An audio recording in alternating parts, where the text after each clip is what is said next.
Merci de nous rejoindre. Vous êtes bien dans votre émission Direct Santé. Ce matin, on continue la sensibilisation, donc la lutte contre le VIH/SIDA. Donc c'est très important puisque la maladie n'a pas disparu. Elle est toujours là, elle est toujours présente. Et puis c'est à tout un chacun de faire attention et de prendre sa vie en main. Donc il est important. Donc comment ils vivent avec le VIH et comment ils ont su tenir le cap. Donc nous sommes là sur ce plateau avec Monsieur Augustin Docla, qui est président du réseau des personnes vivant avec le VIH, également avec Madame Eugénie Thiedré, qui est psychologue clinicienne, et Monsieur Amega Yaira, c'est un jeune ambassadeur et sociologue de formation, qui sont avec nous pour nous éclairer un petit peu et puis raconter leur histoire, qui est très intéressante. Ça n'arrive pas qu'aux autres, donc tout à l'heure, Madame Thiedré nous racontait un petit peu l'importance de l'annonce, parce que ça aussi, quelle que soit la forme, il faut y aller vraiment avec des pincettes. Donc moi, j'aimerais bien savoir comment, est-ce qu'entre vos frères et sœurs, Yaira, est-ce qu'il n'y a que vous qui avez le sida? Oui, je suis seul. Je vais souligner que du côté de mon père, oui. Je suis le seul. Je suis le seul enfant. Mais au niveau de la maman, j'ai 2 grands frères et une sœur. Donc après le décès de la maman, j'ai vécu avec eux. Oui. J'étais le seul à avoir le VIH et à être dans cette situation. Mais eux, ils m'ont soutenu. Mais est-ce qu'ils ont fait aussi les analyses pour savoir? Ils ont fait les analyses. Ils ont fait les analyses vu qu'on était proche beaucoup de l'assistant Fonzon qui m'avait pris en charge en ce temps-là et de l'association Aspofem. Donc ils l'ont fait, mais j'étais le seul dans le cas. Et du coup, est-ce que ça a changé quelque chose à leur niveau? Comment ça s'est passé au niveau de l'entourage, la famille? Est-ce que ça a changé quelque chose? À leur niveau, il n'y avait pas de souci. Ils m'ont soutenu comme tout frère soutient son petit frère. Ils m'ont soutenu comme toute sœur soutient son petit frère. Mais je vais dire, les informations que eux ils avaient, la famille ne l'avait pas. Je vais pas dire que j'ai été répudié, mais j'ai eu un mauvais lien avec la famille de mon père. L'anecdote, c'est que mon assistant traitant m'a une fois souligné que il y a un de mes oncles paternels qui avait dit que si ça dépendait que de lui, il allait juste m'ôter la vie. Vous voyez, parce que les dépenses de mes maladies et autres leur faisaient trop dépenser que je suis pas de leur sang, de leur famille, que leur sang est pur et autre chose. Donc j'ai suivi cette forme de stigmatisation venant de la famille paternelle, mais au niveau des frères et des sœurs, ils m'ont soutenu. Quel que soit, malgré que cette époque était une époque un peu avec une petite précarité. Je ne vais pas trop exagérer pour dire une grande précarité. Il y avait un peu de précarité. Tout le monde sortait le matin. On va à l'école le soir. On travaillait pour pouvoir manger le soir. Vous voyez. Mais on s'est soutenu jusqu'à ce qu'on grandisse. Donc au niveau des frères, je vais me limiter aux des frères et des sœurs. Il y a eu le soutien. Au niveau de la famille, la stigmatisation était là. Mais au niveau de l'école, par exemple, parce qu'entre jeunes, c'est méchant. Donc, est-ce que au niveau de vos camarades, ils ont su? Non, au niveau de l'école, j'ai su garder l'information vu que la famille qui avait l'information n'avait pas assez de communication avec les gens de l'école. Donc, personne au niveau de l'école c'est seulement, je pense, en 6e que j'ai su partager l'information avec mon professeur de physique, de sciences physiques, vu qu'on travaillait ensemble. Donc c'est seulement en cette année-là que j'ai partagé à l'école. Mais à l'école, personne ne connaissait mon statut sérologique. J'imagine bien. Et vous, Augustin, alors, comment ça s'est passé au niveau de la famille? L'annonce, c'était comment? Oui, du côté de la famille, arrivé rapidement, je l'ai dit à mon frère, cousin, ami, Polycap. Je lui ai dit, et il a versé toutes les larmes de son corps. C'était la première Celui qui ne voulait pas que... Pourquoi tu veux aller? Et en même temps, il a pris la décision que lui aussi doit aller connaître. En cette période-là, ce n'est pas donné d'avance. Et il est allé faire. On rend grâce à Dieu.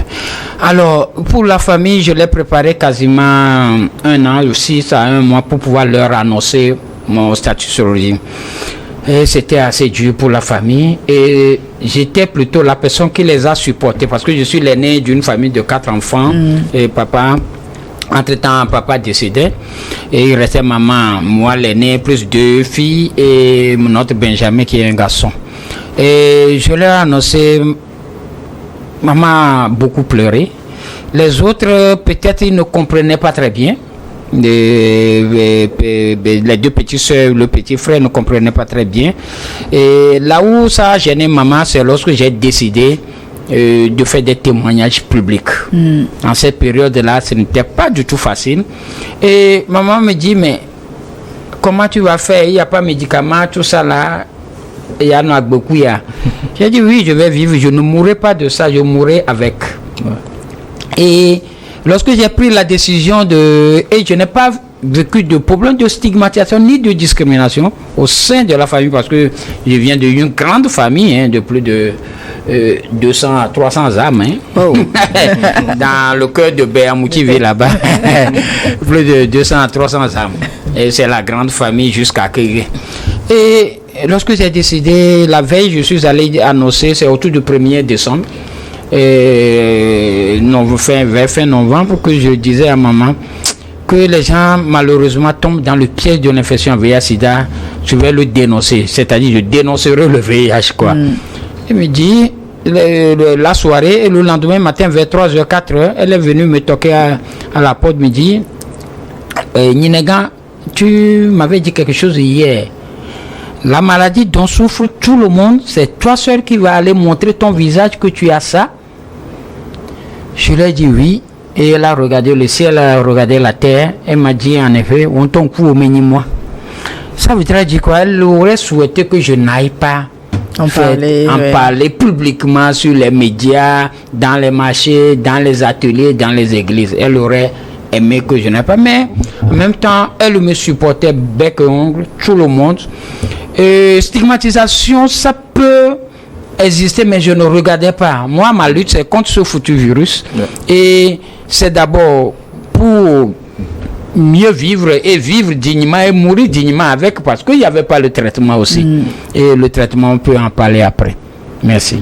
Madame Thiedré, justement, ce côté familial ou le rejet justement de cette maladie, enfin des personnes qui vivent avec ça, avec cette maladie-là, est-ce que même l'accompagnement des familles, comment aussi, comment gérer tout ça là pour éviter que, c'est-à-dire quand on vient annoncer, pour pas que ce soit une honte ou un dégoût au fait de la famille. Voilà. Déjà, quand on apprend qu'on vit avec le VIH, il y a ce qu'on appelle des retentissements psychologiques, c'est-à-dire il y a des sentiments de culpabilité, de honte, de dévalorisation, d'impuissance, de solitude dans lesquels on se retrouve, ou des sentiments de perte. C'est comme j'ai perdu ma bonne santé d'antan, j'ai perdu par exemple ma place dans la famille parce que c'est une maladie qui était une maladie de honte, même si aujourd'hui la représentation a évolué. Maladie de honte, c'est lié au sexe. Ouais, c'est lié au sexe en fait. Voilà, c'est ce que beaucoup de gens pensent, alors qu'il y a d'autres modes de contamination du VIH. Et donc, quand la famille soutient, c'est très important parce qu'elle le sait, mais il y a dans certaines situations où la famille ne le sait pas et c'est mieux pour la personne qui est concernée. Je m'explique. En fait, annoncer qu'on vit avec le VIH à un membre de la famille ou à l'entourage proche, c'est qu'il faut se poser deux questions. La première, qu'est-ce qui me motive à faire ce partage-là? Et la deuxième, quelle est la stratégie à adopter? En ce qui concerne qu'est-ce qui me motive, il y a principalement trois arguments. Le premier argument, c'est un argument émotionnel, c'est-à-dire j'ai besoin d'en parler à quelqu'un sur qui je peux compter, qui peut m'apporter du réconfort moral et émotionnel et tout ça. Une personne à qui je ne peux rien cacher en fait. Si elle l'apprend, elle ne va pas me rejeter, elle ne va pas me discriminer. Et le deuxième argument, c'est l'argument financier. L'argument financier, c'est que à un moment donné, on peut se retrouver dans des difficultés financières où il y a certaines personnes qui, quand ils découvrent qu'ils vivent avec le VIH, ils sont souffrants, ils sont malades, comme Augustin le disait tout à l'heure. Et donc, la personne n'a pas les moyens pour se soigner. Elle a besoin d'informer une tierce personne de la famille qui a la possibilité de l'aider financièrement. Et là, voilà, on informe cette personne pour qu'elle comprenne la nécessité d'apporter ce soutien financier-là. Le troisième argument, c'est le fait de vouloir protéger l'entourage proche. Là, je vais donner deux exemples. Le premier exemple, parmi plusieurs exemples, le premier exemple, c'est, par exemple, il y a des personnes qui sont malades, qui ont beaucoup de maladies opportunistes et qui sont hospitalisées. Et donc, il faut un accompagnant pour prendre soin de la personne, peut-être pour la personnalité, il faut la nettoyer, il faut faire ci et ça. Et donc, il y a le risque que la personne rentre en contact avec le sang ou avec d'autres liquides biologiques et peut être contaminée. Et là, la personne se dit non, je dois pouvoir informer cette personne pour la protéger. Il y a également, quand on se retrouve dans une vie de couple, on se dit non, je dois informer mon partenaire parce que je ne veux pas le lui cacher. L'argument émotionnel, effectivement, ça, oui. Voilà, déjà vient s'ajouter, mais j'ai besoin de le protéger. Mais parmi ces trois arguments, je pense que l'argument le plus déterminant, c'est l'argument émotionnel. Oui. Voilà, parce que quand on le dit et qu'on a le soutien, on se sent plus à l'aise, on vit plus positivement. Parlant de la stratégie, elle doit être définie.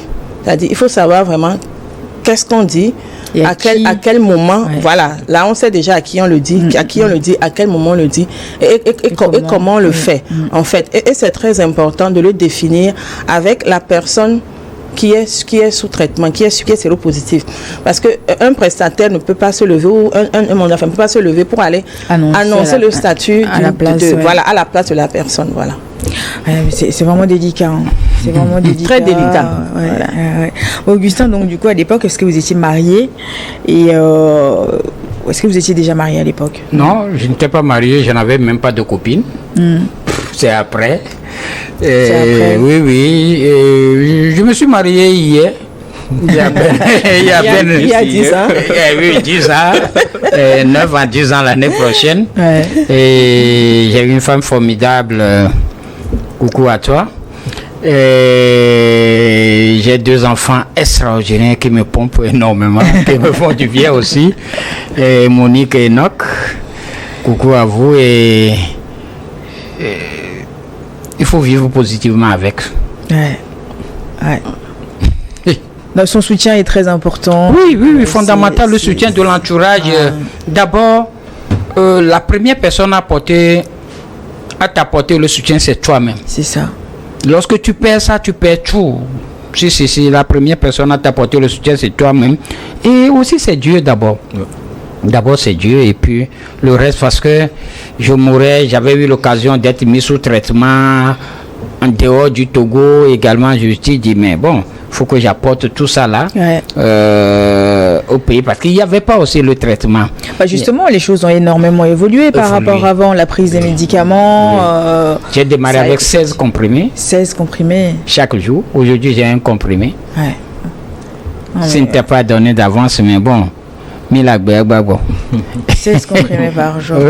C'est énorme. C'est énorme. Avec les effets secondaires. Oui, on a de plus en plus, les effets secondaires sont quasi absents, mais il y a quelques effets secondaires qui subsistent et il y a quand même des meilleurs médicaments qui ont des effets rapides sur la suppression de la charge virale, c'est-à-dire la réduction de la quantité du virus dans le sang.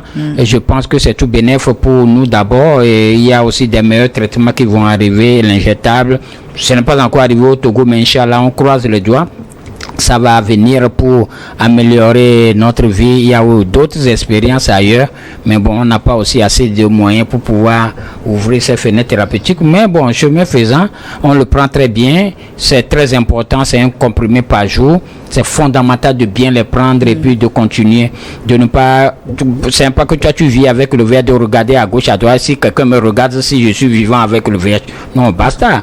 Le focus, il faut le mettre sur tout ce que tu fais, tes activités, avancer et puis aussi permettre aussi les gens de se poser des questions autour de toi, parce que c'est fondamental. Et dans l'histoire du VIH, c'est l'ignorance qui a tué beaucoup de personnes. Et puis jusqu'à aujourd'hui, les gens posent dans le document micro-toucheur que vous avez réalisé, certains disent un proche, oui, et quelqu'un qui n'est pas proche de moi, ça ne veut rien dire, tout ça là. L'important aujourd'hui, c'est très bien, nous sommes là. Est-ce que vous savez que nous qui portons le VIH-Sida, nous faisons tout possible pour vous protéger, vous qui ne vivez pas avec. Nous faisons des efforts phénoménaux. Autant de soignants dans ce pays qui interviennent dans la lutte contre le VIH-Sida, autant de femmes et d'hommes qui mettent leur numéro à leur disposition. Si vous trouvez quelqu'un, je veux qu'elle soit mon conjoint ou ma conjointe et autres là, parce que je ne veux pas partager mon virus avec d'autres personnes qui ne vivent pas avec. Même si je ne leur donne pas raison, parce qu'aujourd'hui, on peut être en couple avec des personnes séro-différents. Vous voyez, c'est très important, mais c'est aussi en même temps nous montrer comment est-ce que ceux qui portent le VIH souffrent et protègent la population. Le fait qu'aujourd'hui que nous prenons très bien le traitement, ça protège la population. Le traitement aujourd'hui, c'est un moyen de prévention très très très efficace. Et nous devons être à l'aise à continuer par mieux prendre le traitement et vous n'êtes pas exposés. Nous ne sommes pas à craindre. Embrassez-nous, approchez-vous de nous, mariez-nous et avançons. Aujourd'hui, on en parle de moins en moins de VIH-Sida. Donc les gens, est-ce que les gens pensent que ça a diminué ou pas? Est-ce que le regard des gens aussi ont changé? Parce que bon, c'est vrai qu'il y a d'autres maladies qui prennent le dessus, mais est-ce que ça veut dire que... Non, c'est pas fini. Le VIH n'a pas dit son dernier mot. Malheureusement, ça monte au niveau des jeunes et des adolescents. Et c'est beaucoup auprès des populations clés, notamment les hommes ayant des relations sexuelles avec d'autres hommes, les professionnels de sexe, les usagers de drogue et les détenus.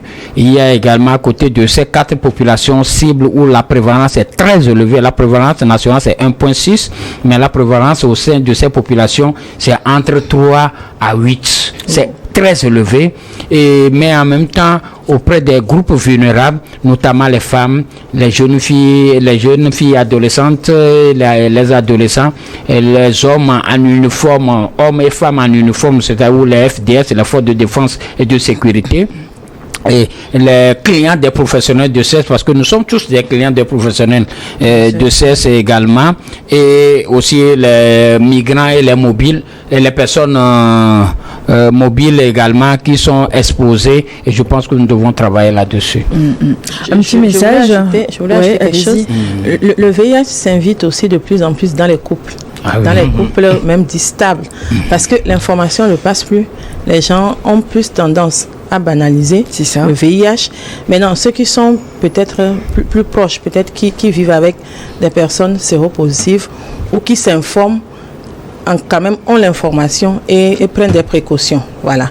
Donc, ce n'est pas juste des populations clés qu'on connaît, mais aussi dans les couples VIH s'inviter. Donc, il faut vraiment faire attention. Merci. On arrive à la fin de l'émission. Un petit message, Yaira, pour les jeunes, justement, qui vivent avec et qui ne connaissent pas encore leur statut.